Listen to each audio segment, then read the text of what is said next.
G'day everyone, welcome to this week's video. A little bit of a different one this week for me. You see, the area I live in and most of New South Wales and Australia is currently in lockdown due to the COVID, so no getting out and no doing any landscape vlogs this week. As a result, it's given me an opportunity to do this video, a video I've wanted to do for some time. It's about improving your landscape photography and the steps that I've taken over the last couple of years, the 3 steps that I do every single time I go out to improve my landscape images. While there's no guarantees in life that you'll get a great image every time, I find these 3 tips really help me every time when I go out to try and plan my landscape photography shoots. I call these 3 steps the 3 Ps, and the first one is plan. Planning is everything. A failure to plan is a plan to fail. And with everything I do, as far as my landscape photography goes, I always have a plan. Planning would be one of the biggest parts of the 3 Ps. It takes up the most amount of time looking, researching and gathering information on different locations before I head out to shoot. Most great images have had weeks, if not months, of planning go into them. At the end of the day, showing up on the day, setting up your gear and pressing the shutter is the easy bit. It's the planning and preparation that goes on behind it that gives us the best possible chance of capturing the image. It always pays, if possible, to visit your location in the daytime and scope out the site. This way you can find out access, how long it'll take to get in there, and if there's any obstacles that are going to be in your way when you're coming in before sunrise. If all else fails, use social media to scope out locations such as Google Maps or Instagram. By looking at some of the images available, you'll gain a better understanding of the area, composition, and how to access your location. Technology, in particular apps, are a game changer to assist in increasing our opportunity to capture some beautiful images, and I use the following. For tides and swell and predicted high cloud, I use an app called Windy.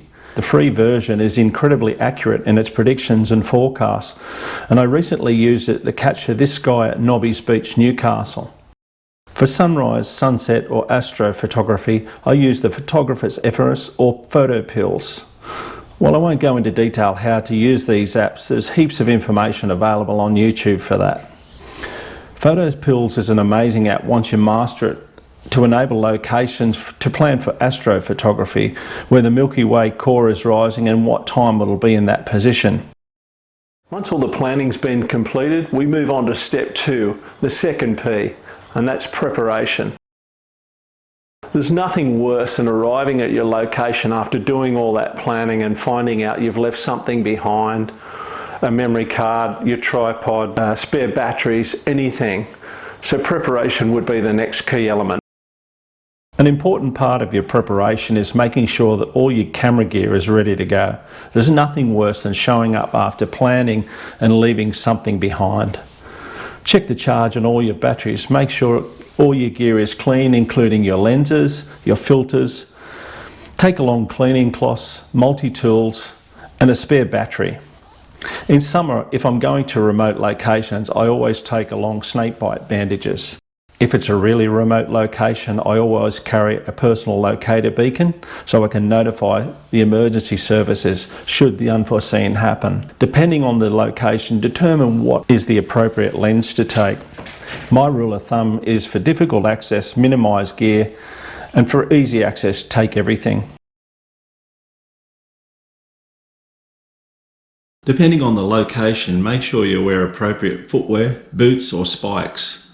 Layers of clothing and jackets are preferred, a raincoat and gumboots for waterfalls. Make sure you carry gloves and a beanie for cold climates. You never know how long you might have to wait out to capture an image. Arrive early at your location. I can't stress this enough. Not only does some of the best light occur just prior to sunrise or just after sunset, it allows time to set up calmly and ensure everything is ready to capture the shot when the conditions are perfect. Arriving early allows time to check my surroundings and prepare my composition. With wide-angle landscapes, I always prefer a strong foreground to lead the viewer's eye into the image. I look for natural leading lines in the landscape to the main subject. If I'm shooting with a telephoto lens, I look for detail in the composition.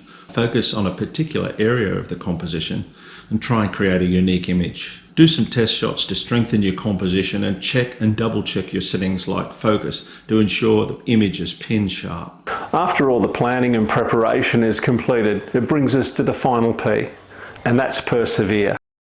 I've lost count the amount of times I've gone out to a location to do a shoot and ended up coming home with nothing. Sometimes it doesn't matter how much planning or preparation we have, the shot just doesn't work out on the day.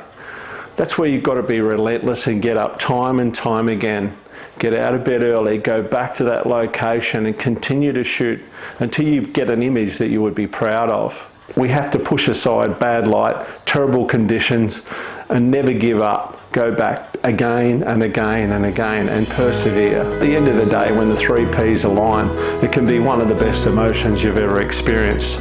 From going from planning, preparation and persevering and capturing that final image, that image that you hang on the wall, can be one of the best emotions you've ever experienced, and you reached your photography goal.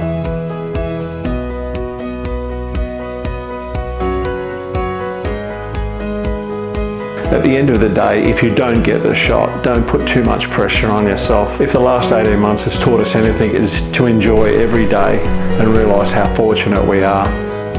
Landscape and seascape photography is about enjoying the moment, being out in nature, getting some fresh air and contemplating just how lucky we all are. That's it for this week's video, guys. I hope you got something out of that. Hopefully I'll be out of lockdown soon and back out shooting some more landscapes. Until then, if you've enjoyed the content of this video, then go down below and give it a thumbs up. If you're new to the channel, please subscribe, tap that notification bell and you'll be notified when I upload my next video. Comments or questions, leave them below. I'll always respond.